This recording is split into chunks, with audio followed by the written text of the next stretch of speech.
किताबों में बहुत से उदाहरण हुए हैं। एक उदाहरण मैंने भी पढ़ा था, किसी जंगल में आग लग गई थी और जब आग लग गई थी तो एक चिड़िया थी, उसने सोचा अगर ये जंगल की आग नहीं बुझी तो मेरा सारा परिवार खत्म हो जाएगा। उसने जंगल की चिड़िया ने उस जंगल की आग बुझाने के लिए एक समुद्र में से एक चोंच में पानी भरा और आग पर लाके पटका, पानी भरा आग पर लाके पटका। लेकिन हमारे जैसे जो मठाधीश थे, जो हाथी थे, जो शेर थे, जो बब्बर शेर थे, वो बैठे बैठे हंस रहे थे कि ए चिड़िया, तेरी चोंच में पानी भरने से जंगल की आग नहीं बुझ सकती। उसने कहा आग बुझे ना बुझे, लेकिन इस आग का जब इतिहास लिखा जाएगा, इस चिड़िया का नाम आग बुझाने वालों में आएगा और इन हाथियों का नाम तमाशा देखने वालों में।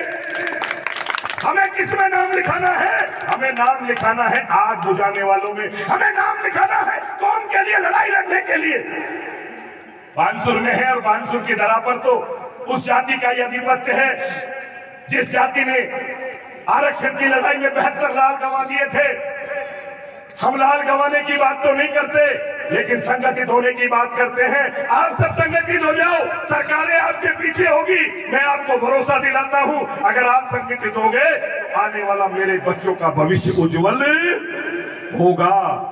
2 मिनट में बात खत्म करूंगा क्योंकि बोलने वाले और भी बहुत हैं।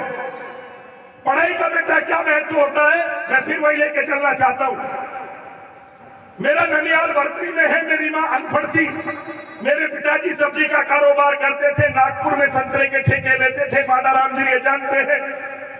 मेरे नाना की तबीयत खराब हो गई, समाचार मिला, मेरी माँ का नाम था लाली, कि लाली तेरे पिताजी की तबीयत बहुत ज्यादा खराब है, जाके मिलो, जाए तो मिल ले।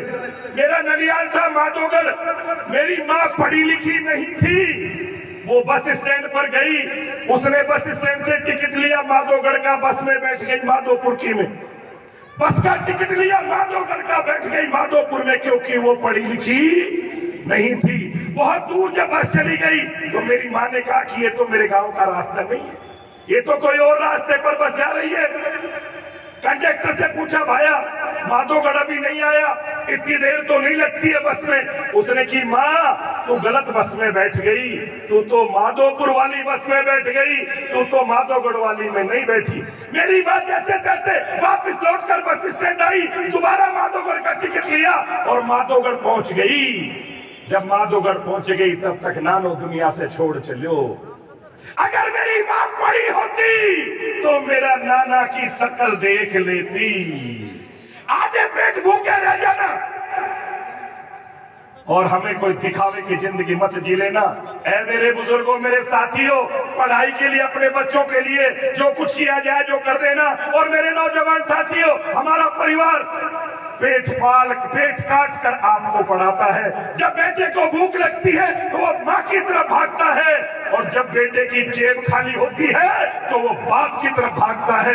वो बाप भी जीवन में चलता है जो अपनी इच्छाओं का दमन करके अपने बच्चे को पढ़ाता है।